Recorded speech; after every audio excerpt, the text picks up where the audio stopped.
Some of the deepest truths, they aren't found out there in all the noise of the world. They don't shout at you. They're more like a whisper, something carried on the wind from a mountaintop, maybe, or something that comes to you in the quiet of a dream.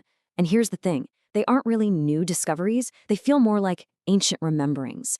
They don't point to who we're supposed to become, but to who we've always been, just right under the surface.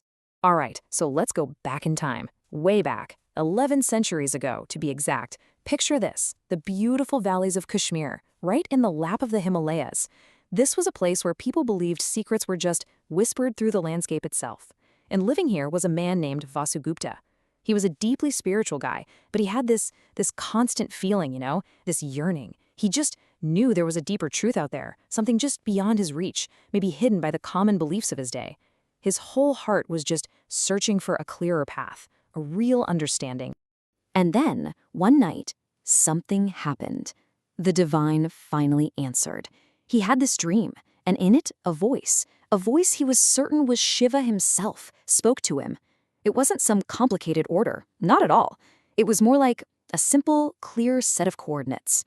A promise of some hidden wisdom, something that wasn't waiting to be invented, but just waiting to be found. And the voice told him, go find it, drink it all in, and then share it with the people who are ready for it. So as soon as the sun came up, Vasugupta was off. He started his search, feeling like he was being guided by something he couldn't see.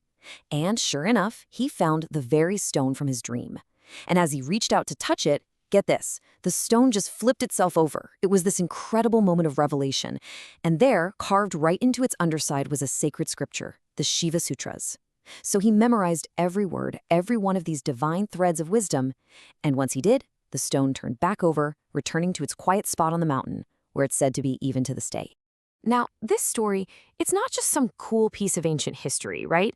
It's really a living metaphor, and it asks a question that's just as relevant for us today. What if that feeling we all get sometimes, that feeling of being incomplete, of being trapped, what if it's all just a case of mistaken identity? What if the key to being free isn't about struggling to become someone better, but just gently remembering who we've been this whole time? That's the core idea we're going to dive into. So, okay, why should we care about a story about some hidden scripture from 1,000 years ago?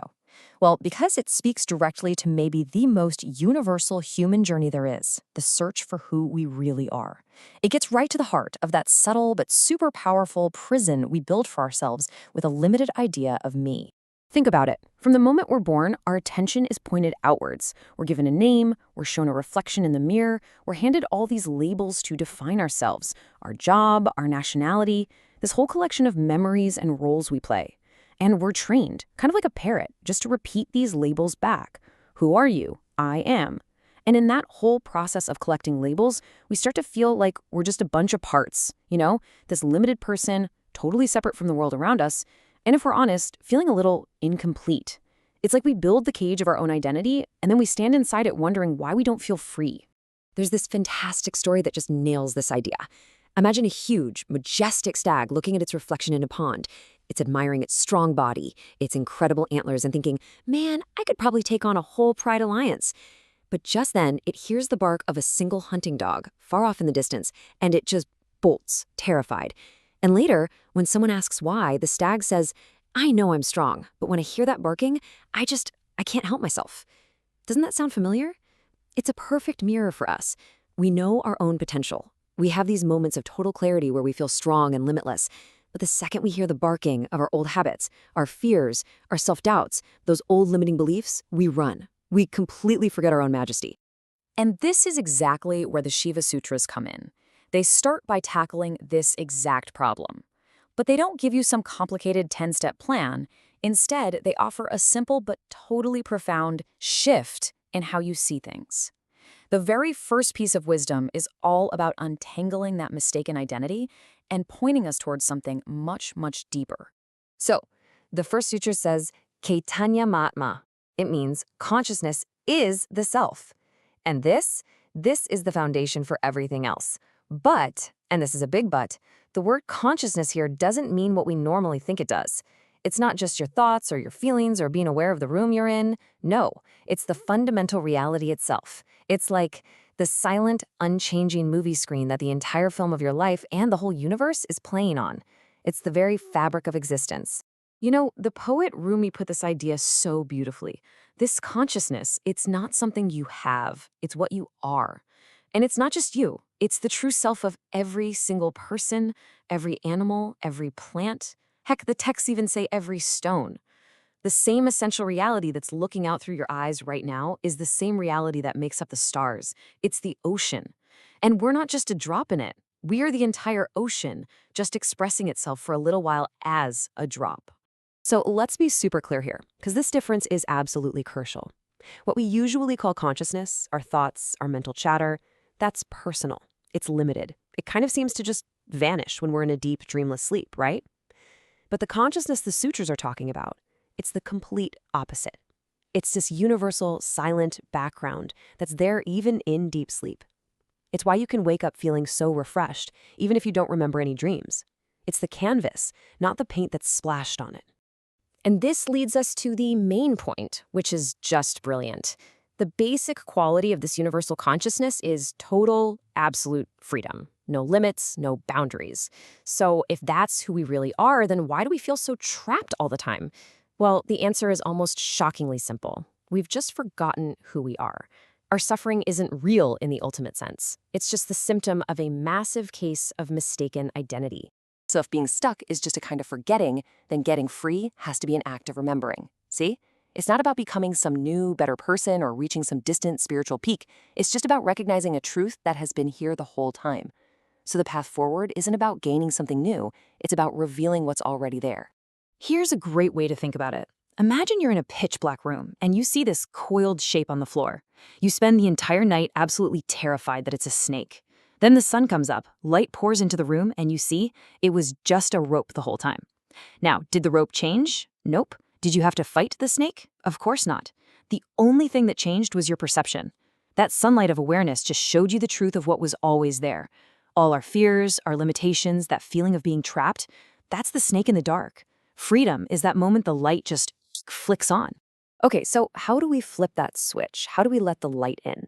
Well, the great master Adi Shankaracharya gave us two paths, and they seem like total opposites, but they actually end up in the exact same place. He basically said, look, if this idea of I is so important to you, you have two choices. Either expand it until it includes everything, or give it up completely.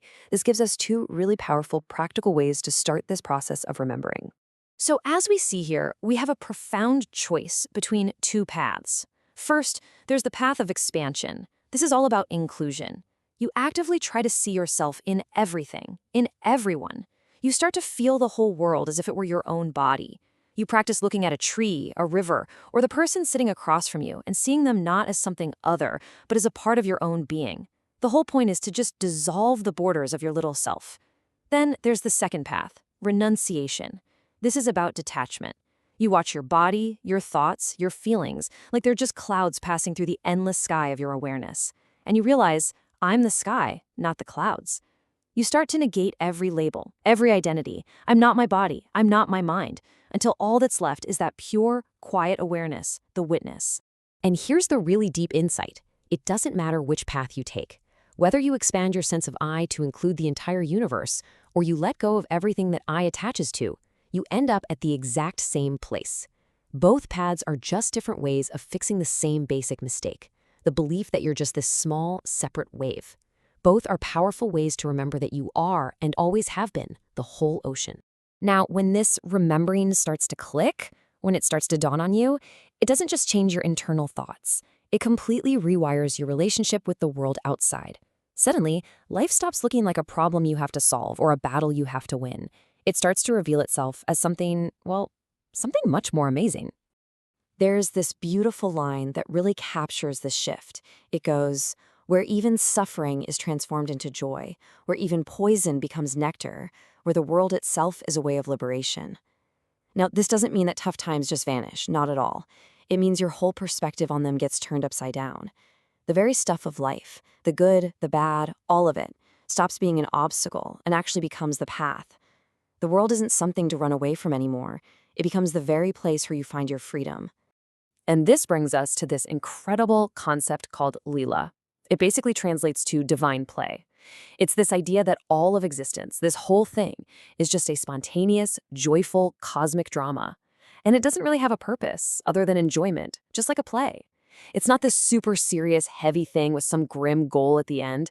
It's just the free and joyful expression of consciousness, dancing with itself, for itself.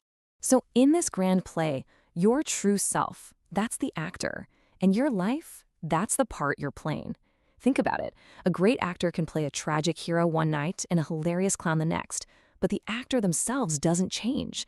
They aren't defined by whether their character wins or loses. It's the same idea here.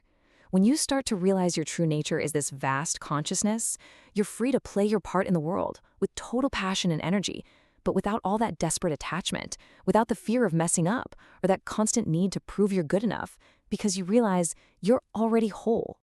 And so, you see, this ancient path brings us to a totally new kind of question. Most of us spend our whole lives striving, always asking, who am I supposed to become? What do I need to do to finally feel complete?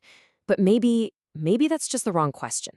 Perhaps the real invitation, where true freedom lies, is in a much simpler question. Can I just relax into the truth of who I already am? Can I enjoy this grand, beautiful, chaotic play of being everything?